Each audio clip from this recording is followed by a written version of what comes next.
இருக்கிற பிரச்சனை பத்தாதுன்னு இது என்னடா வம்பா போச்சு மக்களே. கதிரியக்க தாக்கம்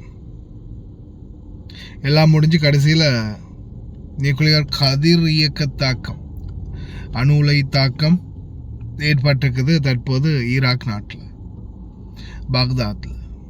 இது சம்பந்தமான தீவிர சோதனைகளை பரிசோதனைகளை அதிகாரிகள் மேற்கொண்டு வராங்க. குறிப்பாக இந்த கதிரியக்கத்தால் நீர் மாசுபட்டிருக்கும், அதே போல் காற்று மாசுபட்டிருக்கும் அப்படின்னு சொல்கிறாங்க. எது எப்படியோ எந்த மாதிரியான சூழல் பரவிக்கிட்டு இருக்குது, இது பக்கத்தில் இருக்கக்கூடிய அயல் நாடான குவைத்துக்கும் பரவுமா இல்லை அந்த பக்கம் வேறு நாடுகளுக்கு பரவுமா அப்படின்ற ஒரு யோசனையோடையே இன்றைய நாள் கடந்து போயிட்டு இருக்குது. இந்த செய்தி வந்ததுலேருந்தே ஒரு என்ன சொல்கிறது, ஒரு குழப்பமாகவே இருக்குது. என்னங்கடா புதுசாக கிளப்பி விடுறீங்க பீதி அப்படின்ற மாதிரி. இந்த கதிரியக்க தாக்கம் ஏற்பட்டால் மிக முக்கியமாக சுவாசம், நம்ம சுவாசிக்கிற நம்மளுடைய சுவாசம் நம்மளுக்கு நஞ்சாக மாறும் அப்படின்னு சொல்கிறாங்க. முக்கியமாக அதுதான் இருக்கிறதுலே மிகப்பெரிய ஒரு ஆபத்தான சூழல்.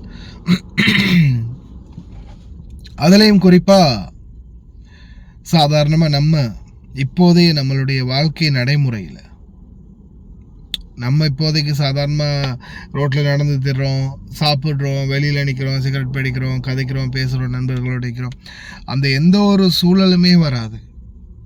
அதாவது வெளியிலேருந்து ஒரு துளி காற்று கூட உள்ளுக்குள்ளே வரக்கூடாதுன்னு சொல்லுவாங்க.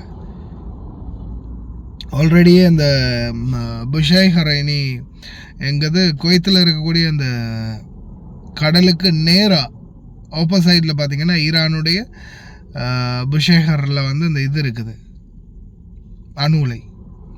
அதாவது ஏதாவது ஒரு நிலநடுக்கம் ஏற்பட்டோ இல்லை வேறு ஏதாவது ஒரு காரணத்திலேயோ அந்த அணு உலை தாக்கப்பட்டாலோ அதிலிருந்து கதிர்வீச்சுகள் வெளியாகினாலோ எப்படி அவங்கள பாதுகாத்து கொள்ளணும் அப்படின்ற மாதிரி ஆரம்ப காலத்தில் நாங்கள் ஒரு இந்த அவேர்னஸ் ஒரு இதோண்டு போட்டிருந்தோம், பதிவுண்டு பார்த்துருப்பீங்கன்னு நினைக்கிறேன். அந்த டைமில் நிறைய விஷயங்கள் அவங்க சொல்லியிருந்தாங்க. வெளியில் போகக்கூடாது, தண்ணி வெளியிலேருந்து தண்ணி டெப்பில் வரக்கூடிய தண்ணி குடிக்கக்கூடாது, காற்றை சுவாசிக்கக்கூடாது, துணியை வந்து வெளியிலேருந்து நீங்கள் போட்டுட்டு போன துணியை கூட வீட்டு வாசல்லையே கழட்டி வச்சிடணும். இந்த மாதிரி நிறைய அவேர்னஸ் பண்ணினாங்க ஆரம்ப காலத்தில். அப்போ அந்த மாதிரி தான் இந்த கதிர்வீச்சு தாக்கத்துடைய விளைவுகள் இருக்கும் அப்படின்னு சொல்கிறாங்க. எல்லாம் வல்ல இறைவன் தான் பாதுகாக்கணும் மக்களே. முடிந்த வரைக்கும் தயவு செய்து அன்பார்ந்த உறவுகளே கொஞ்சம் அவேர்னஸோடே இருங்க. வெளியில் போயிட்டு வந்தால் அடிக்கடி மூஞ்ச கை காலை கழுவுங்க. கையில் இந்த இது இல்லாமல் சாதாரணமாக நீங்கள் கை கழுவாமல் இந்த சாப்பாட்டையும் சாப்பிடாதீங்க. அதே மாதிரி வீடுகளில் வேலை செய்யக்கூடியவங்க அடிக்கடி க்ளவுஸ் யூஸ் பண்ணுங்கள். சுத்திகரிப்பு வேலைகள் அது இது செய்கிறீங்களா அதுதான் க்ளவுஸ் யூஸ் பண்ணுங்கள். குறிப்பாக அந்த கெமிக்கல்கள் அது இது வந்து கையில் பட்டு புண்ணாகிற அளவுக்கு வச்சுக்காதீங்க. தயவுசெய்து கவனமாக இருங்க. அது மட்டுமல்லாது இப்போதைய சூழலில் பார்த்திங்கன்னா வீடியோ ஒன்று வெளியாகி இருந்துச்சு, பல விமானங்களை கொண்டாந்து இறக்குறாங்க கப்பலில்.